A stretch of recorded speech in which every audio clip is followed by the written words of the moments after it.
This video is made possible by our sponsors, AJA. We'd like to thank AJA for all their support and tell you to go to aja.com for all your production and post-production needs.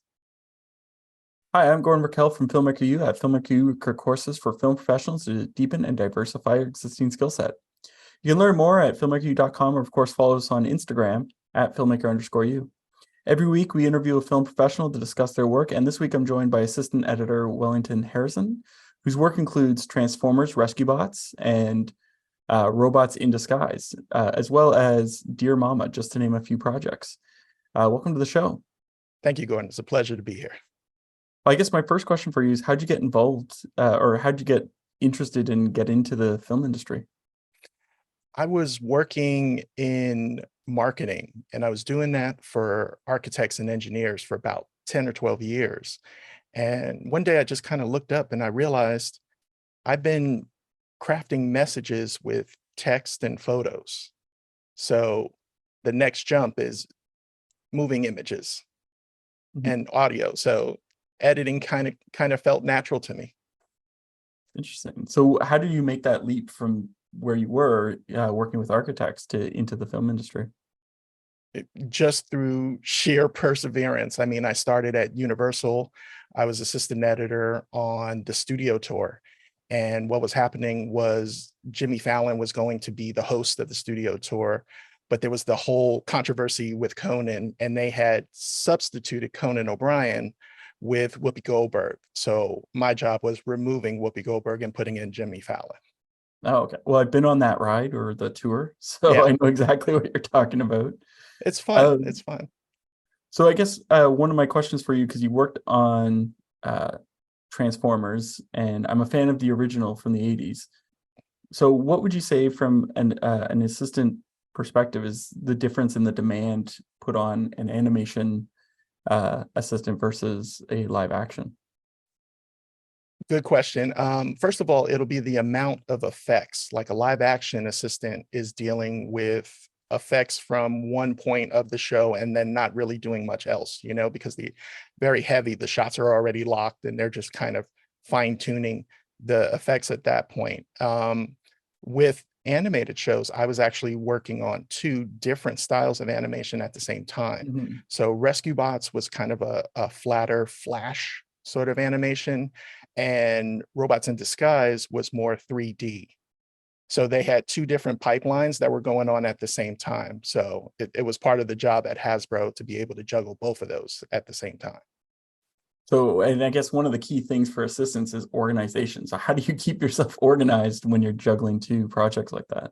Well, thankfully, they were very similar in the way that they were organized. They didn't have completely different systems. They were just, two different projects on the same server. So it wasn't as bad as, if I was maybe working on one show in one location and then trying to do another show in another location with different crews and different teams and different ways of going about it. We had different teams, but there was only one way of going about it, which was what we were already in the pipeline with. I grew up in a household in the projects in East Harlem.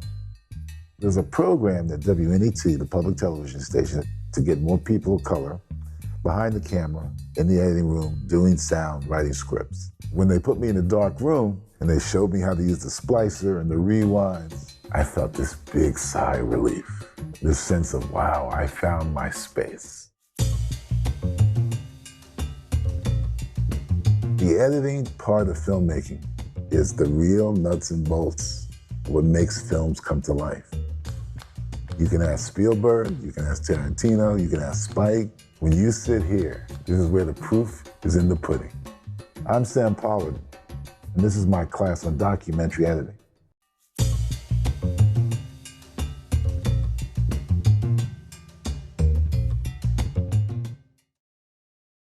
Now, when I was going through your bio before our interview, you've come to the conclusion after all your work that we need to laugh now more than ever. Can you take me through how you've come to this? Well, I mean, look, the world doesn't get any easier, right, Gordon? Like it doesn't get better as you go along. You just find new things that you either find joy in it or you don't. And I think nowadays we get inundated with so much negativity that you have to laugh or else you're going to go crazy.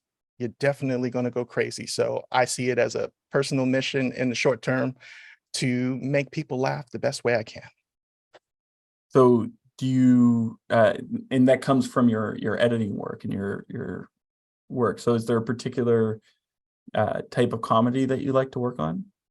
I like, I've been cutting Black independent comedies right now. And so I've been having a lot of fun with that because it's a culture I'm a part of. And there's a lot of inside jokes that we can play within the culture.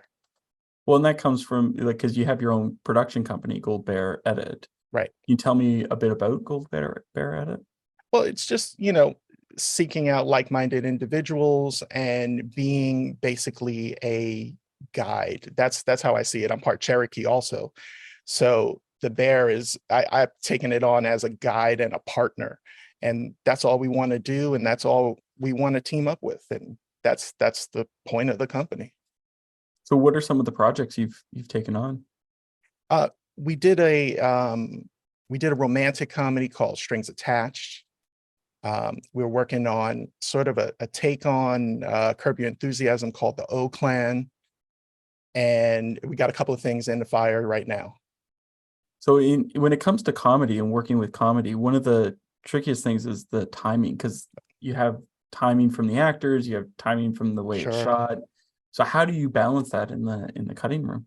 Well, first of all, it's whatever you have in front of you, right? Like you're not going to change their timing so much.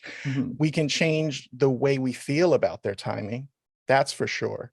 And what I like to do is I like to go from an abrupt stop into a fantasy. I find like you can jump into someone's head in that moment. You can jump into the character's head and see what they're thinking about. And they might, it's kind of in the way that you might hear something different that someone said to you, and it's more of what you wanted them to say. It's not what they actually said. So I like playing with that a little bit for laughs. Well, and for the other one, the O Clan, how do you, because if Curb Your Enthusiasm is pretty it's ad lib in a lot of cases. Right. So is it similar? Like you guys have done it ad libbed?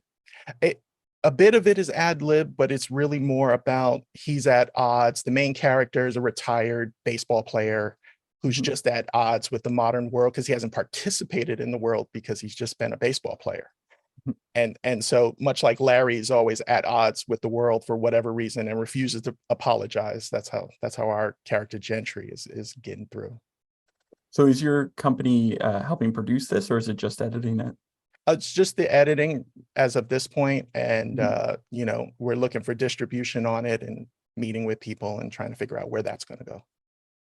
So what would you say out of all the projects you've worked on, is there a particular genre that you would love to work on that you haven't had a chance? I think that the ultimate for me would be sci-fi. That would be the ultimate, because you get to do a little bit of everything. In sci-fi, you get to do a little drama, horror, comedy, everything.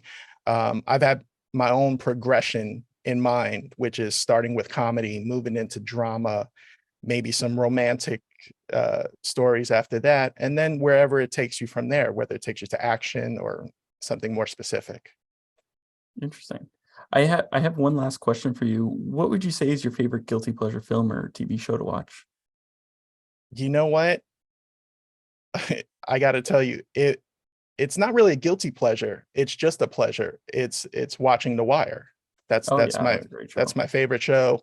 And as it ages, it has a different meaning. Like I understand it differently because I'm older and I'm looking at it from a different perspective. So I would fall back on The Wire, not as a guilty pleasure, but just as a pleasure. Yeah. How has your perspective changed of it? I think, like everyone was disappointed when the school season came out. People were like, oh, what are we doing over here? This is a story about drug dealers, but it's actually a story about a neighborhood and a city. And you have to understand that these people are affected by all of this. And it's just showing you one corner of it. So that's changed over time. I think the initial reaction to that season was like, what are we doing in the school? And then you see, well, you have to be in the school because you have to understand that these guys are walking around outside of that school. Well, thank you so much for letting me interview you today. Thank you, Gordon. It's a pleasure. And that's it for this week, everyone. Make sure to check us out at filmmakeru.com and, of course, on Instagram at filmmaker_u. I'm Gordon Raquel. Thanks for watching. This video is made possible by our sponsors, AJA. We'd like to thank AJA for all their support and tell you to go to aja.com for all your production and post-production needs.